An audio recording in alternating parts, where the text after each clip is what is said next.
అయిపోయింది. ఇవాళ కూడా ఛాలెంజ్ చేసినావు 1100 కోట్లు నువ్వు ఏం డిపిఆర్లు తీసినావు, ఏం అప్రూవల్ ఇచ్చినావు, దాని మీద కేటీఆర్ నువ్వు 1100 కోట్లను ఉట్టిగా మన ఏదో ఈ మధ్య కేటీఆర్కి మతిస్థిమితం భ్రమించింది. ఒక ఆడ పోతాడు 563 మంది అభ్యర్థులు 3 కోట్లు ఇచ్చిరని చెప్పిండు. అరే నువ్వు నీ కింద ఎవడో చేలేగాడు మాట్లాడితే అర్థం పర్థం ఉంది. నువ్వు స్థాయికి వచ్చినావు, మళ్ళీ రాత్రి పండుకొని ముఖ్యమంత్రి అవుతాను కలలు గంటావు. మాట్లాడేటప్పుడు జర జాస పెట్టి మాట్లాడాలి కదా. 563 మంది అభ్యర్థులు 3 కోట్లు ఎన్నిక కౌంటర్ పెట్టిరే అందాడ ఎవడు ఫస్ట్ వచ్చి కడతానికి సీట్ ఇస్తామని. నీ హయాంలో అట్లా జరిగేది కావచ్చు, ఎందుకంటే నీ హయాంలో అపోజిషనే లేదు. మీ నాయన అందరిని ఇళ్ళల్లో వాడ పెట్టిండు, ఉన్నోని కొనుక్కుంటూ ఇంట్లో వేసుకుండు గెలిచిన ఎమ్మెల్యేలను. కాబట్టి నువ్వు ఏం చేసినా నడిచింది. 8 లక్షల కోట్లు అప్పు చేసినా నడిచింది, రాష్ట్రాన్ని కూల్చినా నడిచింది, కాళేశ్వరాన్ని కూల్చినా నడిచింది. మరి ఇప్పుడు అట్లా నడవదు, ఎందుకంటే బ్రహ్మాండమైన అపోజిషన్ ఉంది. అపోజిషన్ లీడర్ వస్తలేడు అంతే కానీ అపోజిషన్కి ఏమైంది, బ్రహ్మాండంగా ఉంది. అపోజిషన్ లీడర్ వస్తే ఇంకా బ్రహ్మాండంగా ఉండేది అసెంబ్లీకి. మేము రావా నాయన మా అప్పుడేమో ఓని రాకుండా చేస్తుంది. అప్పుడు రేవంత్ రెడ్డి వస్తాడేమో అని చెప్పి కొడంగల్లా అడ్డగోలుగా పైసలు ఖర్చు పెట్టి రేవంత్ రెడ్డి వస్తే బాగా ప్రశ్నిస్తాడని ఏదో స్కీమ్ వేసి ఒడగొడుతుంది.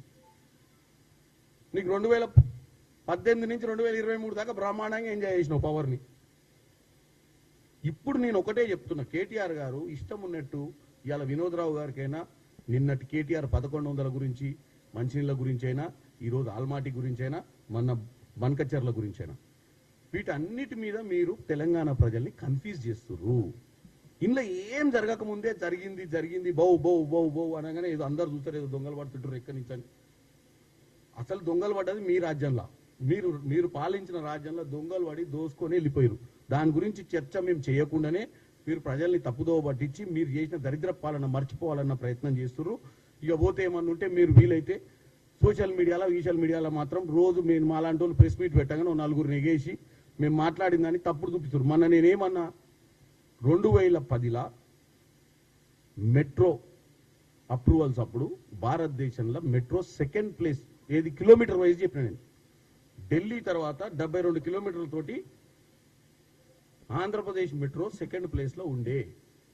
అది కాంగ్రెస్ హయాంలో జయపాల్ రెడ్డి గారు అర్బన్ డెవలప్మెంట్ మినిస్టర్ ఉన్నప్పుడు అప్రూవల్ అయిన ప్రాజెక్ట్. 2017లో ఓపెన్ చేసిన విషయం ఉంటుంది, నేను 2010లో ఓపెన్ చేసినని చెప్పిన. వాళ్ళు ఎవరికో రాసి ఇచ్చిన మ్యాటర్ని పెట్టి కొంతమంది ఎంజాయ్ చేసుకుంటారు అక్కడ.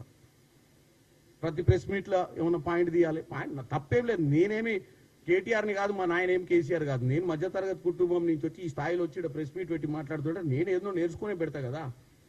దాంట్లో మీరు నన్ను ఇంత పాపులర్ చేసిందే మీ సోషల్ మీడియా. అసలు మీకు ట్యాంక్ చెప్పాలి నేను, లేకపోతే నన్ను ఎవడు గుర్తుపట్టేటోడు. నేనేదో ప్రెస్ మీట్ పెట్టుకొని పోతే నేను పెట్టిన ప్రెస్ మీట్ 3 రోజులు నడిపిస్తారు మీరు. ఎందుకంటే నేను మాట్లాడిన మధ్యలో లైన్లు వీకి ఇక్కడ అతికిచ్చి అక్కడ ఒక ఆమెను తీసుకొచ్చి మాట్లాడించి అక్కడ ఒక ఆయనను తీసుకొచ్చి మాట్లాడితే ఏమైంది?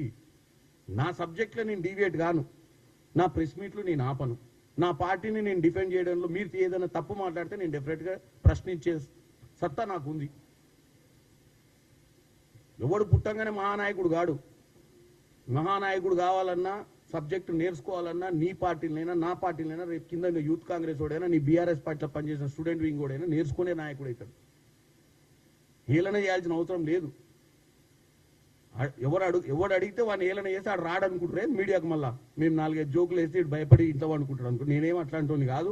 బరాబర్ మీరు ఇట్లాంటి దరిద్రపు మీటింగ్లు పెట్టి ఆల్మాటి గురించి, బన్కచర్ల గురించి, మంచినీళ్ళ గురించి పిచ్చి పిచ్చిగా మాట్లాడి తప్పుడు ఫిగర్లు ఇచ్చి తెలంగాణ ప్రజలను తప్పుదో పట్టిస్తే బ్రహ్మాండంగా వస్తాం, మాట్లాడతాం, చెప్తాం తెలంగాణ ప్రజలకు. ఈ ప్రెస్ మీట్ పెట్టింది మీరు చూస్తారని కాదు, తెలంగాణ ప్రజలు చూస్తారని పెట్టినా.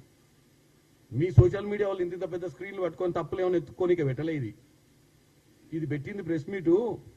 మీరు ఏం మాట్లాడుతారు, మేము ఏం మాట్లాడుతున్నాం, మా ప్రభుత్వం ఏం చేయాలనుకుంటుంది, మీరు మా ప్రభుత్వాన్ని నిందలు ఎట్లేస్తారు, ఆ నిందల్ని తిప్పికొట్టడానికే ప్రెస్ మీట్లు పెడతాం ఇక్కడ.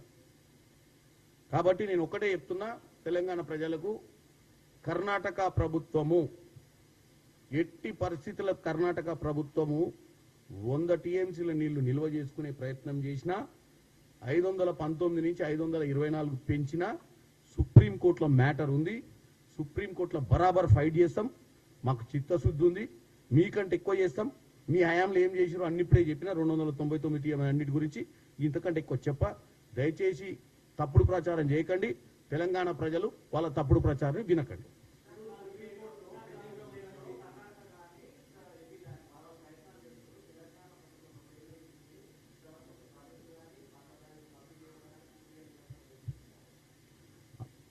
మేము వచ్చినాకనే కదా ఎస్ఎల్బిసి ప్రారంభం చేస్తే ఒక ఇన్సిడెంట్ కూడా అయింది. అంత పెద్ద ఇన్సిడెంట్ అయితే కృష్ణా జలాల మీదనే కదా అది. వాళ్ళ హయాంలో చేసి ఉంటే ఎప్పుడూ అయిపోయేది కదా ఆ ప్రాజెక్టు. వాళ్ళ హయాంలో ఏం చేసిరా, కాళేశ్వరం తప్ప ఏం చేయలేదు. వాళ్ళ హయాంలో ఏం చేసిరంటే వాళ్ళకు అజెండా ఉండే, ప్రాజెక్టుతో పాటు కమిషన్లు కూడా తినే ప్రాజెక్టును చేయాలన్న పట్టుదలతో పనిచేసి వాళ్ళు. ఎట్లా తినాలి, ఎట్లా లక్షల కోట్లు ఖర్చు పెట్టాలి, దాంట్లో ఎట్లా కమిషన్ బుక్కాలన్న ఆలోచన వాళ్ళది.